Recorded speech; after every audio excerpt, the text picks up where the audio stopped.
Well, here we are with a little bit of music from the Midwest, driving around Midwest Drive kind of thing. Tyler Herwig is with us here today, and we're going to talk a lot about where he came from, why he's doing what he's doing, and just let's get to know Tyler just a little bit more. All right. So, Tyler, welcome. And thanks for having me on. I appreciate it. Yeah. So, give us a little bit of a background about Tyler Herwig. What are you about? Where are you from? All that good stuff. Yeah, so I live in Minneapolis. Really, I'm all about music is really the big thing. That and my family are like the two things in life that I really care about and kind of make the center of my focus. Mm-hmm. So, at what age did you start to get interested in music? Yeah, so I started getting interested in music when I was 13 years old, pretty seriously, at least around 13, after my brother's best friend passed away pretty tragically. Mm-hmm. And then when I was 16 years old, that was when I learned that girls really, really like musicians. Right. And if you get a guitar in your back, they're jumping on too. Absolutely. And I was in love with this girl growing up, and I heard a rumor that she liked musicians. So I started to take it really seriously. And I got this idea in my head that I would teach myself how to play guitar, learn all of her favorite songs, and then ask her on a date. Sure. And so what I did is I taught myself how to play by watching videos on YouTube, learned every song that I knew she loved. Then I got all of her friends and my friends together in the parking lot of a Taco John's in my hometown of Mankato, Minnesota. And I put on this little concert. At the very end, I asked her out, and she said no.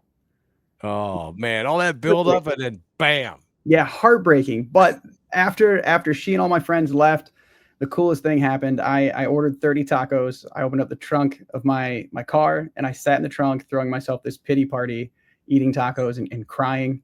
And while I was doing that, this woman got off of work, and as she was pulling through the drive-thru, she heard me singing, and she got out of her car and came and asked if I would sing in her wedding as she walked down the aisle. And What? that was the moment that literally changed my entire life. She drove through and asked you right then and there to sing. Yeah, she like got her food, pulled back around, like rolled her window down, and then got out of her car and came and asked if I would sing in her wedding.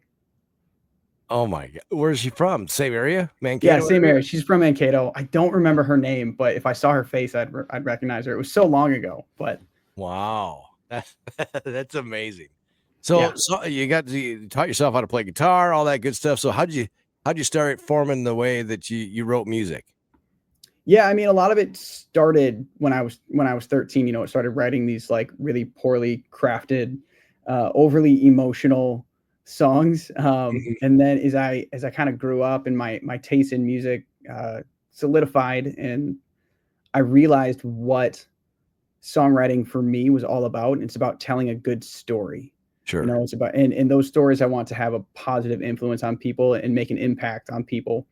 That just started to kind of change as my perspective changed. And then about 5 years ago, I got sober from drug addiction. And that for me was when I finally found the purpose behind my music. I wanted to help people that either had been through the same kinds of anxiety, depression, addiction that I had gone through, or that were going through those things. I wanted to help kind of pull them up out of that space. Sure. It's a little easier to write when you got a clear head too, isn't it? Absolutely it is. Well, that's a nice thing. That's a cool thing about songwriting too, is that you can you write about the things that you're going through and purpose in life. And, whether you're dating somebody or just had a breakup or got married, you married and got a wife. And did you write a song for the wedding?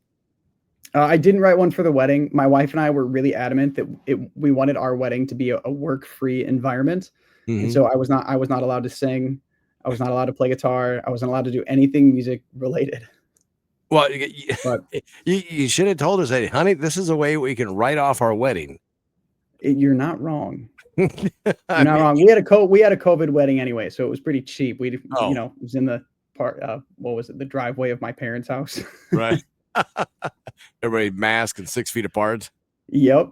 Yeah.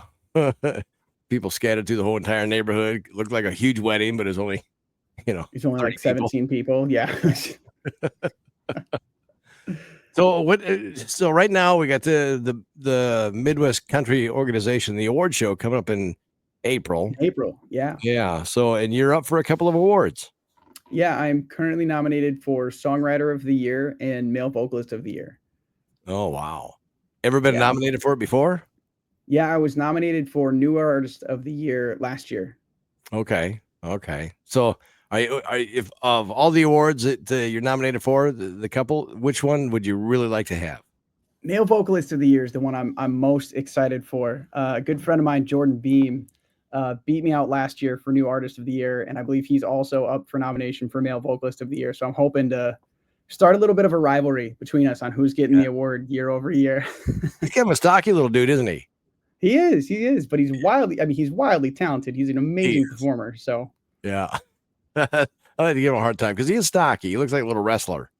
Yeah. Yeah. Do you know him well? I know him relatively well. Like we don't like hang out, but we live, 500, 600 miles away from each other. So we don't hang out very often, but when we see each other on social media and stuff, we're always teasing each other in the comment section. Yeah. Oh, that's awesome. Well, good luck to you coming up April 12th. Tell us about some of the music you have out now that's been maybe played on the Midwest Country Organization, the originals, which we play on Wednesdays at noon and Saturdays at 6 p.m. So you get twice, and then plus we play Midwest Country artists all week long too, throughout the week, all day long. So I love it. Yeah. So I've had a couple of my songs played on the Midwest Country Music Organization syndicated show. But the newest one that just came out is called Please Pick Up the Phone. And it's kind of like a mashup between if Harry Styles and Post Malone had a baby, and then you threw that baby through like a country storytelling meat grinder. My song is what came out on the other side. Without the tattoos. Really, yes. It all kind of got inspired for me. One of the things I do with my fans is I hold co-writing sessions with my fans so they can help me write my next song. And I also hold like one-on-one co-writing sessions. And I had a fan of mine that I was writing with.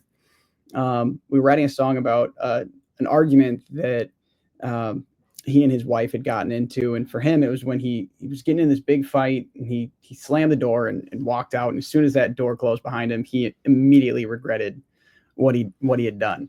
Sure. And I've been in situations like that 100 times. I mean, I think we all have fights like that, whether it's with friends or spouses or, significant others, whatever it is. And for me, I always regretted, like, I would call that person, 100 times, just like pick up so I can apologize and tell you how stupid I was, how dumb I was, and how sorry I am for not realizing this 15 seconds earlier when we were in the fight. And that's where this song kind of came from. It's telling the story of someone who was in that argument with their significant other, got a little too frustrated, emotions got the better of them, walked out the door, and now they're just begging and pleading to pick up the phone. Yeah. I don't want this to be over. Do you have a video out for it too already, or no? I don't have a video out yet. I went out to Nashville to do a video shoot for it 3 weeks ago. So still waiting on the final edits for that. Okay. All right. Oh, we probably just missed each other down in Nashville. I was down there too. When were you down there? Down there for CRS, the radio seminar. Oh, very cool. Yeah. So you were there, I think, the week before, and then I came down probably that weekend. The 17th is when I got down there. Okay. So I guess I was down there like a month ago. Then I was there on the 3rd and 4th. Oh, okay. Yeah. So I just beat you. Right. Well, next time you're heading down, let me know. We can travel together. There you go. That'll work. You pay for the gas down. I'll pay for the gas on the way back. Deal. All right. Tyler, where can people find your music right now? Where's the best way to get it?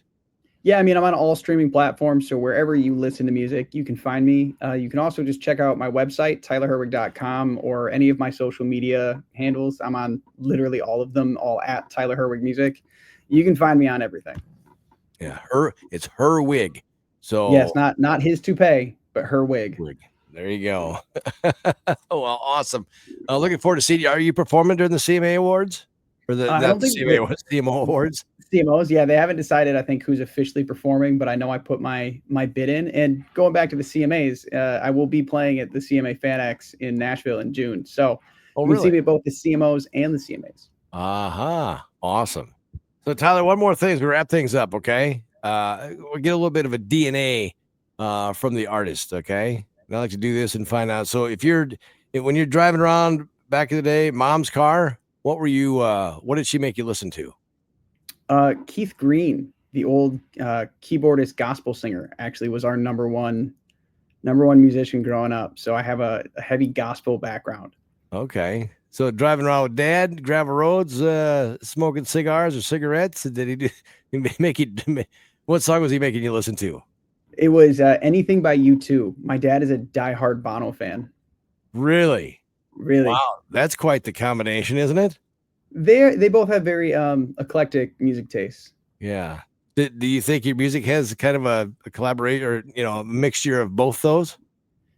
Yeah, I think in some ways, like I take my inspiration from music from so many places, and one of the things that I used to tell people, I don't say it quite as often anymore, but is that I'm kind of like your own personal radio dial. Uh, Some people try and stay in one lane with music, and there's some advantages to that. But for me, it all comes back to the storytelling. And so if I think that the story I'm trying to tell with a song supports like a hip hop song more than it does a country song, then I'm going to make a hip hop song. And so I've created music in just about every genre at this point, from hip hop to singer songwriter to country to pop, and then I kind of just keep bouncing around based on whatever the story I'm trying to tell is. a little bit of a doomsday kind of thing here. Question for you with the DNA still. We got 5 minutes before the asteroid hits the Earth and blows it all up. What song is taking us out? Oh gosh. I mean, if I'm anywhere near my family, it's going to be like "Let It Go" from Frozen. To be honest with you, Really? Are you singing along with it too? Let it go, let it oh, go. my daughter makes me. Yeah, if you ever tune into my TikTok live streams, I normally have my daughter sitting on my lap and we're singing that song together. So we sing it every day in our house. That's what you're hitting on repeat until the end, huh? You got to do with whatever the kid wants to do, And I think in that situation, I just want to make sure that she's happy and comforted more than I care about whatever's going to happen to me. So Sure. whatever the 3-year-old decides is what we're listening to on our way out the door. Oh, there you go. Tyler Herwig with us here. I can't wait to see him at the CMOs. Of course, tickets available for that show if you want to get on there and order that. The Midwest Country Organization, Midwest Country Originals, the Facebook page. You can got to click there to go. I don't think there's many tickets left, if there's even any right now. I know they sold out of all their table seats already, so definitely go check, get your tickets. It's a night to remember. Right, and you want to make sure you get there, and hopefully Tyler's going to be singing. Yeah, I'll give you my autograph either way. Oh, there you go. There you go. Even sell you merchandise too, right?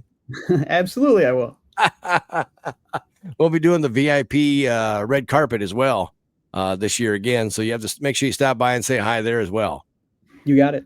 All right. Tyler Herwig. Make sure you go check him out. Thanks, Tyler. Thank you.